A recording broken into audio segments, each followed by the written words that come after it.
Bitter criticism, news never stop. But we have old news from 2 days ago.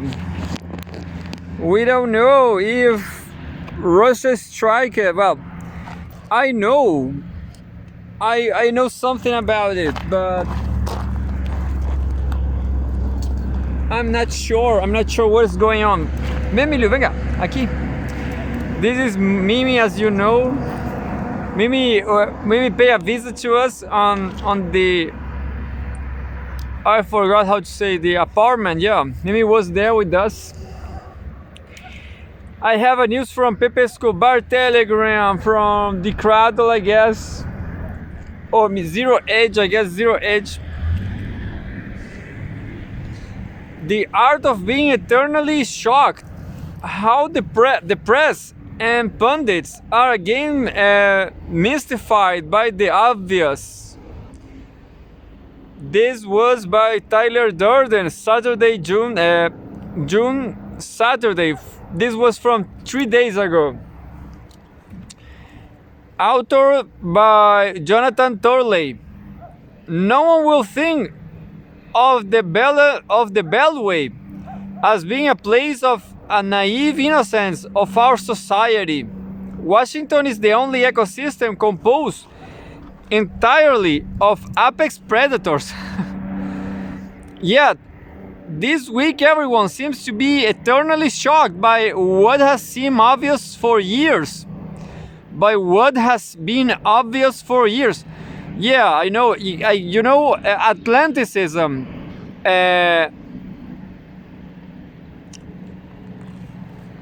Natostan or Atlanticists. Yeah, neoliberals.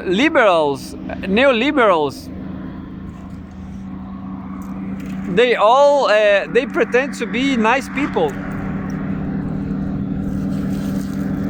They pretend to be democratic, but the matter of the fact is they are just stealing money from people, you know. I'm not a Trump supporter. I'm actually communist, Trotskyist. But the matter of the fact is the world is being a hell for everyone.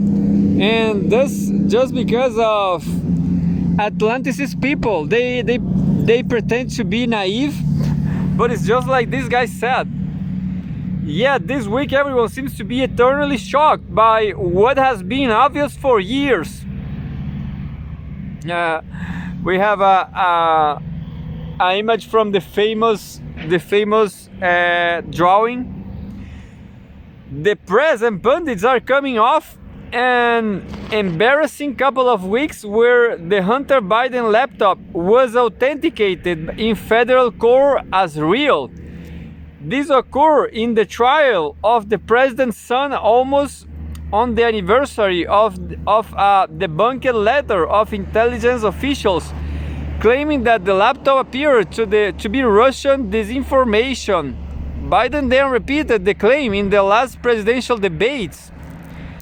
You know, I forget what was on that laptop. Repeated the claim in the last presidential debates to avoid answering questions over the massive influence peddling scheme on this family revealed by the laptop. After the story was suppressed before 2020 election, it took years for the media to admit that, oops, the laptop is surprisingly real. For years, the press and pundits peeled on experts who suggested that COVID-19 escaped from a Chinese lab. The New York Times reported covering the area call it racist and implausible. Now, even WHO accepts the lab theory as possible, and federal agencies now believe it is the most likely explanation. The response: surprise and spin.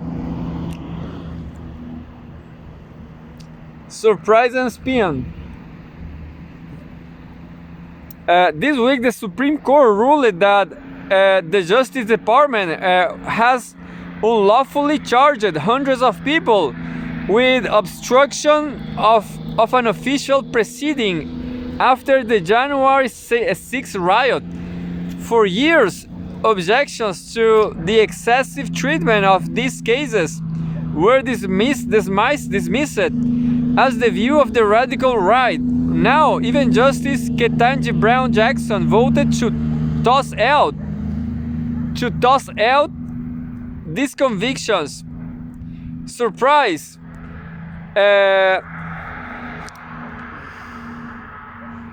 Surprise! Whether it was the false story about agents whipping migrants in Texas, or the photo of the photo-op claim in Lafayette Park, false stories were disproven only to have a collective shrug from those who spread them. For years, the press and pundits have repeated their like gospel that Trump had called neo-Nazis fine people. At the time, most of us noted that Trump condemned the racists and neo-Nazis and made a statement about fine people on both sides of the controversy over the removal of historic statues. 6 years later, Snopes finally decided to do a fact check and, surprise, found that Trump never praised neo-Nazis as fine people. The only person not surprised was Biden, who repeated the false story on Friday as true. Heading into the presidential debate, the White House and the media attacked Fox News and other outlets for cheap fake videos designed to make the president look confused and feeble. For months, politicians and pundits have insisted that Biden is sharp and commanding a conversation, even after special counsel Robert Hur cited his decline as a reason for not charging him criminally for the unlawful retention and mishandling of classified material. On MSNBC, Joe Scarborough stated, quote, "Start your tape right now because I'm about to tell you the truth. And fuck you if you can't handle the truth. The version of Biden intellectuality analytically is the best Biden ever. Not a close second. And I have know him for years. If it weren't the truth, I wouldn't say it." Then the presidential debate happened, and after years of being protected by staff, tens of millions of people watched the presidential struggle to stay focused and responsive. After the debate, there was total surprise, if not shock, on CNN and MSNBC. Suddenly, it is not a cheap fake but reality. Just 7 days before the debates, the New York Times was running cheap fake articles on how Biden was being wrongly portrayed. The day after the debate, it was calling for him to withdraw from the race after expressing shock at his appearance. On CNN, Biden biographer and CNN contributor Evan Osnos admitted that many Americans were likely shocked by Biden's appearance. Quote, "I don't think there's any other way to put it. This was clearly a person who was diminished from where he was on the debate stage 4 years ago." Pro-Biden columnist Thomas Friedman wrote that he was floored by what he saw and that heartbreaking appearance of Biden made him weep. Washington is now full of surprises. Just another subtitle. Washington is now full of surprises. It is a city of people who display that that practiced fox shock, and you adopt when you learn in advance that your friends are throwing a surprise party. The key is to look stunned and then mingle. It is a city of cloud rains. And yeah, that was all. You know, I didn't like that these articles was, it was kind of too colloquial, too informal, maybe too advanced. And Milu, you know, I as I show in the Portuguese episode, Milu has another injury, another ugly one. No, it's not so ugly, but it's huge. It's huge, Milu. Somebody beat you, isn't it? And you cannot say who was. And I cannot put a camera on him because these guys over there, they are stealers. They are thieves. They are stealing everything from Milu. What a coward, isn't it? Stealing, like, if I take this off from Milu, they will steal this harness for sure. Unfortunately. What a coward people. I hate them. I hate this country. Anyway, I'm trying to find another news from Russia today as usual. There's a news from Pepe Escobar Telegram about the Assange, and that's it. Assange is now maybe Assange is crazy on freedom. Well, anyway, July 1st, Home Africa.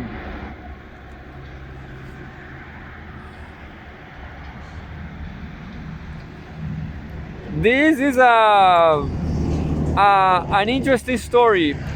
Empire of salt and gold. Where did the richest man in the world come from? In the Middle Ages, a single civilization boasting unparalleled riches linked the Sahara to the Arab world and Europe.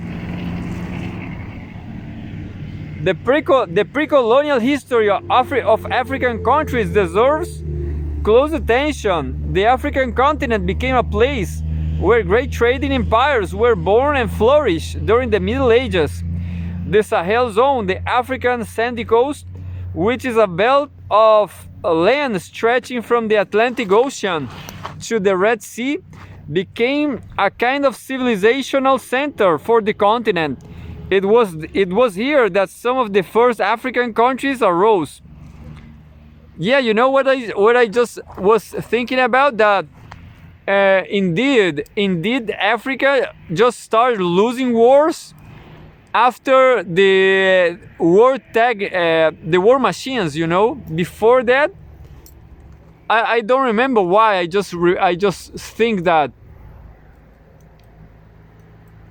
But anyway, maybe because Europe invaded America before Africa. Anyway, the Mali Empire, which covered the territories of modern Mali, Guinea, Senegal, Niger, and Mauritania, existed from the 13th to the 16th centuries, originating in the vicinity of West Africa's main trade and logistics artery, the Niger River. The empire became known throughout the world and reached its peak of prosperity thanks to one of its rulers, Mansa Musa.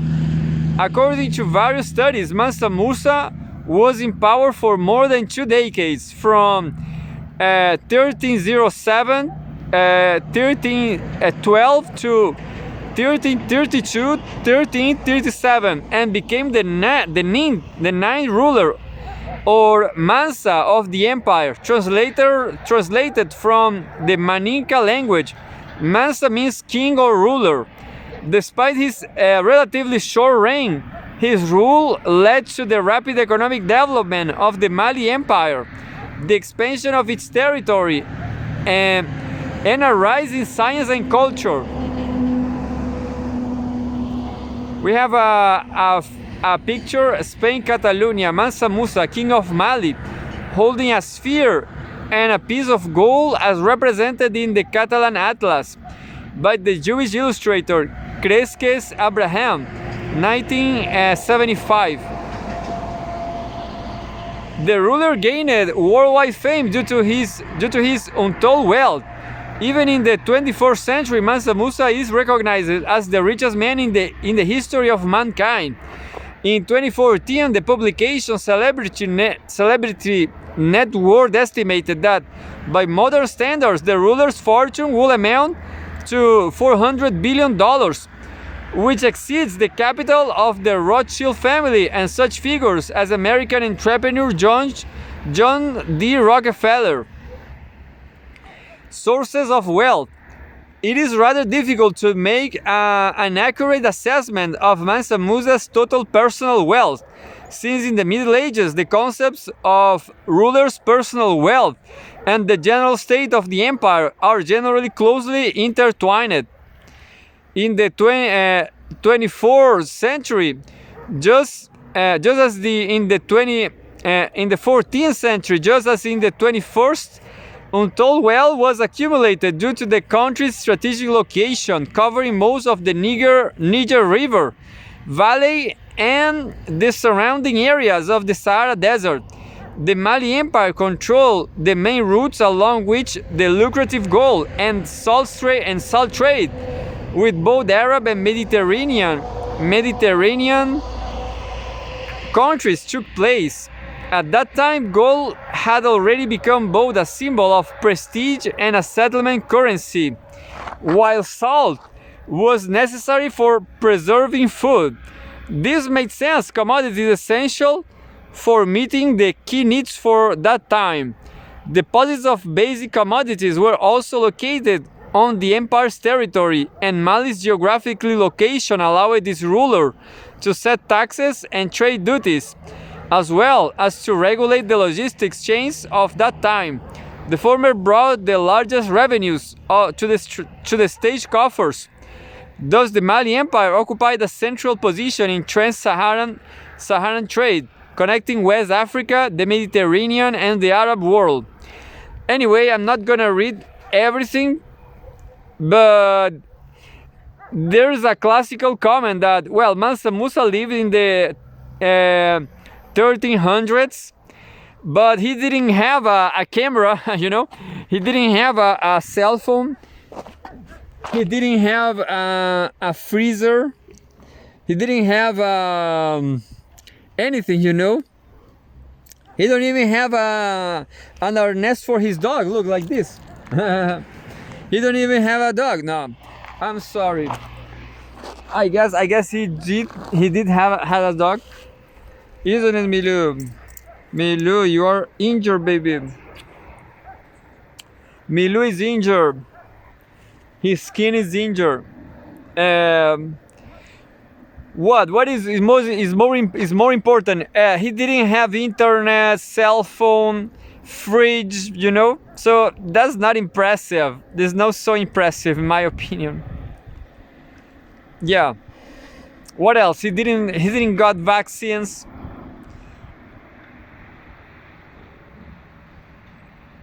So I prefer to live in the future, you know, in communist luxury communism.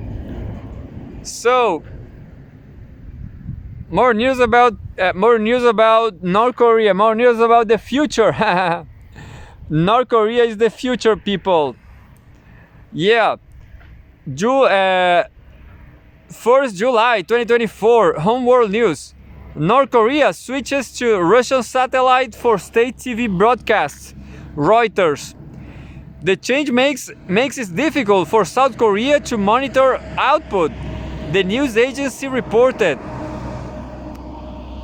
North Korean authorities have redirected the transmission of the country's state TV broadcasts to a Russian satellite from a Chinese one.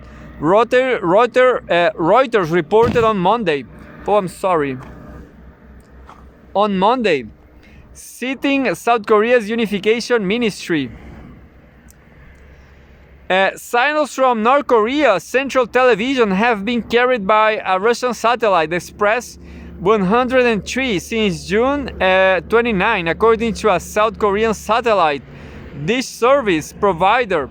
As cited by the news agency, the North had previously been using the ChinaSat 12 satellite to transfer signals. The move has made monitoring the broadcast more challenging for South Korean media and state agencies, Reuters noted. It explained that the country's authorized entities need access to a satellite service to watch the North's broadcasts, while the general public is barred from accessing media from the neighboring state. Watching North Korean TV online is still possible, Reuters said, but added that this can be delayed or of low quality. North Korea stopped using an existing Chinese satellite and began transmitting broadcasts through a Russian satellite. And reception of satellite broadcasts is being restricted in some areas on our side, a unification ministry official told Reuters, noting that the ministry was seeking to address the technical challenge. According to the report, monitoring North Korean state media is common practice for Seoul, as it seeks information about the reclusive country with which it remains at loggerheads following decades of isolation and confrontation. Reuters itself said it had been unable to receive North Korean TV signals since Monday morning. The reported satellite shift comes a couple of weeks after Russian President Vladimir Putin visited Pyongyang to meet with his North Korean counterpart Kim Jong-un. During the visit, the two heads of state signed a treaty on comprehensive strategic partnership, which is designed to lay the groundwork for future bilateral relations in all spheres, including cultural and tourist ties, trade, economic relations, and security. So that's it. To me, it looks like it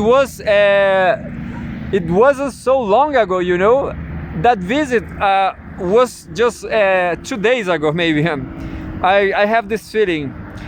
July 4th, Home World News. Why the French choose the radical far right over Macron's establishment?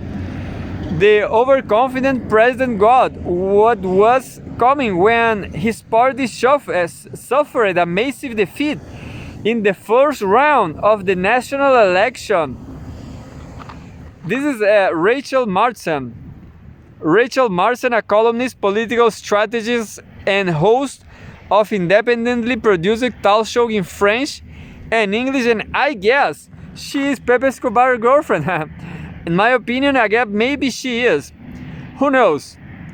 We have a photograph from Macron. French President Emmanuel Macron speaks to the press at the end of the European Council Summit at the EU headquarters in Brussels on June 28, 2024.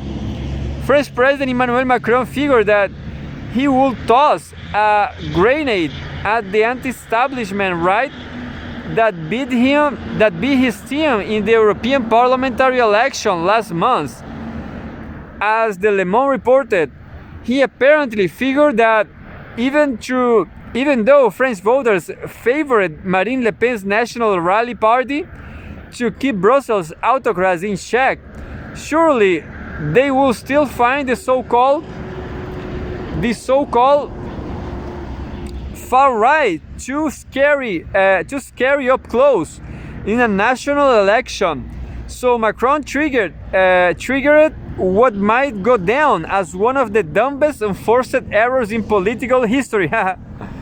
But you know, what else Macron could do, you know? These people from Atlanticism, from liberalism, these neoliberal people, they can do nothing about, because they are driven by capital, you know. Capital just want to squeeze people's lives, people's money, you know.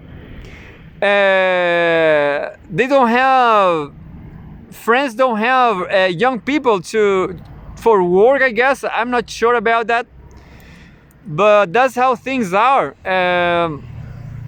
There's nothing to do in neoliberalism. You know, it's a failed system. They just can't. They have to take social rights. You know, there's no option. And well, Macron, in Macron's opinion, it only will get worse. You know, with time, as time goes by, the situation will only worsen. Even though an Ipsos survey taken in May indicated that 39% of the French viewed their vote at the EU level solely through the prism of a burning desire of spank Macron. He dissolved parliament and dared them to do it again. Maybe he just really likes spankings, or else this is one guy who should probably steer clear of the beating tables in Las Vegas, because the French just grabbed a hold of his grenade with both hands and used it to blow his beret right off his toupee. Team Macron didn't even come in second this time. In the first of two rounds of voting, it came in third, with a projected 20% behind both anti-establishment parties. The big winner yet again was Le Pen's anti-establishment Right National Rally Party with about 33%, and the anti-establishment left New Popular Front coalition placed second at an estimated 28%. And you know, Pepe Escobar said, Mélenchon, this guy, New Popular Front, they will get the 20% of Macron, but I'm not sure about it. I guess nobody knows, you know. I guess it's hard to know. This 20%, maybe they will support Le Pen's, I guess. But this is very interesting, actually, you know. These numbers are very, very interesting. So it's very divided. Not only did the much vilified far-right anti-establishment just win this round of voting, but there's now even talk of them potentially securing between 260 to 310 seats in the 577-seat National Assembly, which could meet the 289 seats required for a majority government, according to a label polling analysis. So now, with Macron's establishment party purged, leaving the anti-establishment right and left, the political cards are getting reshuffled for a second round vote on Sunday, July 7. Thus set to determine the true ideological heart and soul of France. With this losing bet, Macron was virtually guaranteed himself a final 3 years of his presidency as a captain adrift legislatively, constantly fighting whatever crew he ultimately ends up with in government. And both sides of the anti-establishment political divide on the right and left are celebrating that. Quote, "This vote inflicted a heavy and undeniable defeat for the president, his candidates, and the so-called presidential majority," said leftist coalition leader Jean-Luc Mélenchon.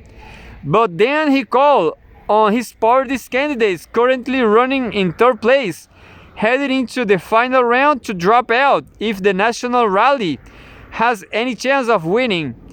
Even if they meet the threshold of votes, 12.5% of registered voters, to continue to the second round.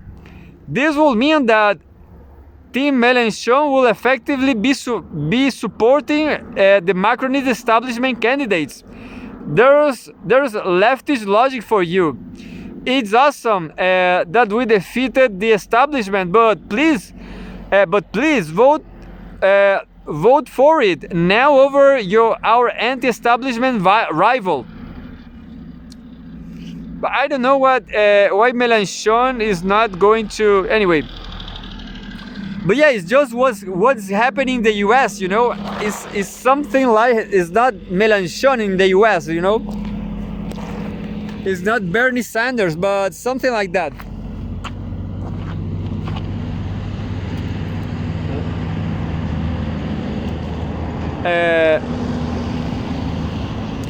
If you like that logic, just watch how they apply it to economics. If they ever get into power, 2 plus 2 equals. Who really cares? Because you are the ones paying for it anyway. And even though the crooked globalist establishment has just been buried, its spectre of influence is still haunting the French political landscape heading into this final vote. They just don't take a hint very well. Already we are seeing Team Macron, including Macron himself and Prime Minister Gabriel Attal, demanding that French voters choose the National Rally's opponents in the second round, even if they have to hold their noses and vote left, apparently. Quote, tonight's lesson is that the far right is on the brink of power. Never in our democracy has the National Assembly been at such risk of being dominated by the far right as it is this evening. Attal said as the results were coming in, not a single vote should go to the National Rally. If we want to live up to the French destiny, it is our moral duty to do everything possible to prevent the worst from happening, he added. Did it ever occur to these guys that they and their establishment pals are now seen as the real extremists, and that's why they keep getting democratically rejected whenever the people get a say? They are talking like they think voters are stupid and don't know a real threat when they see one. But what voters keep clearly conveying is a second vote in as many months now is that they are already fighting existential threats, and that those are worse than any imaginary ones conjured up by the establishment, and that Team Macron is responsible for that. French citizens can barely afford to live anymore as a result of radical and extreme misplaced priorities on everything from Ukraine spending and domestically economicidal measures under the illusion that they will mean Ukraine wins on the battlefield, to musing about French troops fighting Russia in Ukraine. Initially as trainers teaching Ukrainians nabbed off the street how to do burpees, preferably up against a missile launch firing mechanism. But then when it comes to outright commuting more troops who don't even have to pretend that they are in the war zone to do deadlifts and push-ups, hey, who knows? Not the French, because Macron wants to sow strategic ambiguity, or as normal people call it, shaddiness. Just more for 3 paragraphs. It is not like Macron's crash and burn didn't enjoy the benefit of a massively long runway with several exit ramps. French Yellow Vest protests that kicked off in November 2018 with Macron's decisions raise carbon taxes again on car fuel and lasted for months on end, up until the COVID lockdowns, should have been the first clue that the French weren't willing to pay for ideological nonsense at the expense of their own ability to make ends meet.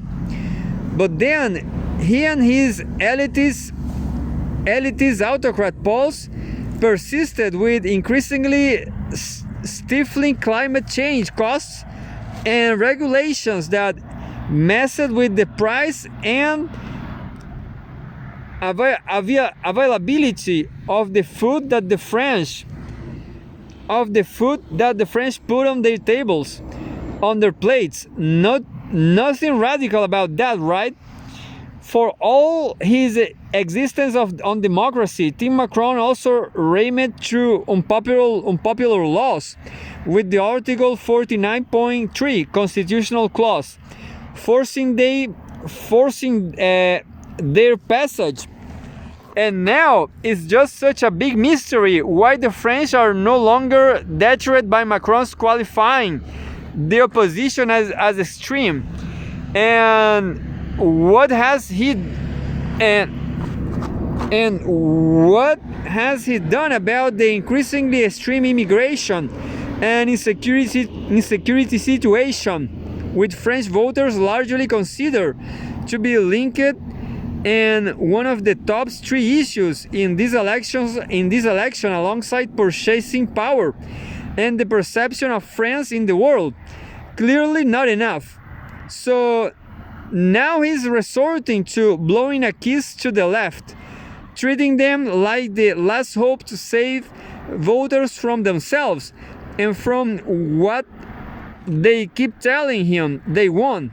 I'm sure whatever they orders French voters to do now, they will be only too happy to just blindly obey. Twice now, French voters have listened to Macron's electoral demands and told him to shove it. But third time's the charm, right? The statements, views, and opinions expressed in this column by Rachel Mardsen are solely of those of her and do not necessarily represent those of Pepe Escobar or Russia Today. I guess they wrote together, you know? I guess they are a couple, Pepe Escobar and Rachel Mardsen. They have the same style, I'm sorry. They are just like Kurt Cobain and I forgot the lady, Courtney Love. I'm sorry. And what about me and Miluan?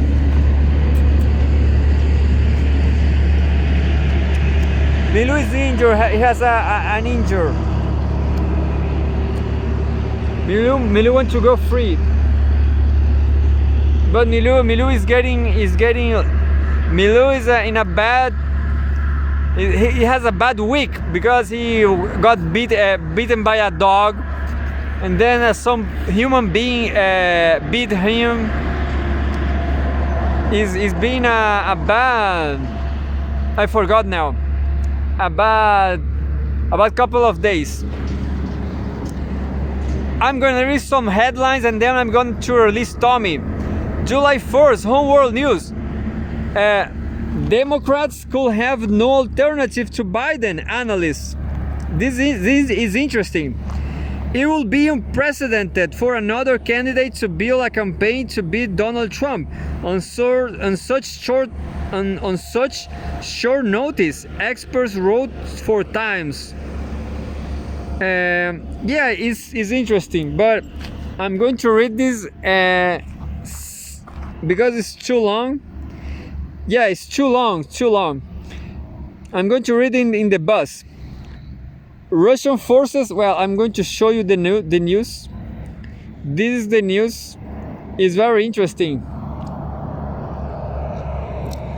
I guess that is not going to happen, you know, and I will give you a very humanitarian, a very humanist comment. Biden is old, it's true, but yeah, I know he represents assassins, genocides the Democrats. I know that, but the matter, the fact is, an old guy like him, even with all these mental problems, these mental capacity problems, they can govern, because if people will if they have solidarity, solidarity will help him. Solidarity will be enough for him. And that's it. I'm going to read more news, more headlines. Russian forces capture another Donbas village. The settlement of Novopokrovskoye has been liberated from the Ukrainian military, the defense ministry Moscow has said. This will be a short one. No, it's not so short. African states seeking cooperation with Moscow in energy sector. Russian envoy. The negotiations with the Central African Republic are underway, according to Alexander Bikantov. Anyway, I'm trying to find an interesting news to read. News never stop. US and UK don't give a figure for the rule of law. Rogers Waters to Russia Today.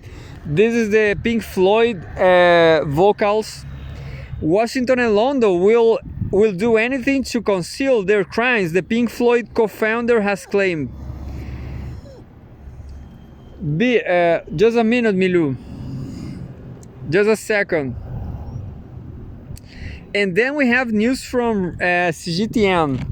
But by now I'm going to do my yoga. That's it. Time for my yoga. Just 1 minute. Just 1 minute for yoga. I guess I should start doing early because I have no time now. Milu is injured. Somebody's killing you, Milu. I'm defending you, understand? You have to be patient. You have to slow down. I guess you are fighting someone. As usual, I have Daniel Jadue's audios when he was a free man. Hey, why he cannot do a show like this from prison? Los alcaldes demócratas cristianos que ganan las reelecciones y que quieren los votos de los comunistas, de lo que dice Cifuentes. O yo le pregunto a los que el próximo año van a ser candidatos a diputados o a senadores, algunos de los cuales tendrán que necesitar los votos de los comunistas, ¿qué piensan de lo que dice Cifuentes? ¿No? Que si los comunistas somos descartables, bueno, entonces que lo digan, porque hoy yo percibo que nos van a ir a buscar para tener, entre comillas, esa unidad, pero además que están tratando de que, lo están tratando los socialistas también, de que la cuota y la factura de la unidad la paguemos siempre nosotros, y hay algunos que nos van a querer arrinconar. Yo creo que efectivamente no es el camino, ni el de la Matei, ni el de Cifuentes, que en esto se parecen mucho, ¿no? Esto de andar, porque además es como el desprecio a la democracia, es como pensar que en Chile pueden todos ser candidatos presidenciales, menos los comunistas, o sea, todos pueden ser. Los de derecha, los ladrones, los concertacionistas, los demócratas cristianos, pero los comunistas son los únicos que no. Entonces, no muy democráticos. Yo creo que Cifuentes le merece una explicación, porque además estamos a puertas de que tengan que cumplir el compromiso de votar por un comunista para presidir la Cámara que él preside. Entonces la pregunta es, ¿va a cumplir la palabra y los compromisos del señor Cifuentes o se va a correr una vez más? Habría que preguntárselo. There's no way me just got there. Pero no precisamente con los votos de los comunistas. Time for Tommy. El actual alcalde de la Florida, don Rodolfo Carter, que le di una entrevista. And that was Daniel Jadue, our candidate here in Chile. I don't give a fuck if he is in prison, you know. I guess he's the candidate. He's interesting, but communist parties around the world, they are kind of too petit bourgeois, you know. They are too. They are not revolutionary. I'm not sure about that, but maybe they are Stalinists. I guess they are the Chilean Communist Party. They are Stalinists, but I'm not sure about it. Maybe they are just social democrats, which I guess is fine. You know, Chile is such a undeveloped country. We have nothing here, nothing at all, nothing. People do nothing here, and people is stupid, as I always say. They are always saying that we should do clothes. We should stop buying clothes from China. Clothes, clothes. Like who is going to buy clothes from Chile? Chile, not China. 100 times more expensive. I guess Chile should do electric batteries, lithium batteries, because we have all the lithium in the world. But I guess that is just as hard, it's just as difficult to compete in that market, because China is doing everything so cheap, and maybe there's no way in this world. Maybe there's no way. Well, the big problem in Chile is, well, people, of course, they never think about nothing. Chileans never face their problems. Maybe they don't have, maybe I am the only Chilean with problems, yeah, but hey, there's a lot of people committing suicide in Chile. Not me, but I'm just going to leave this fucking country.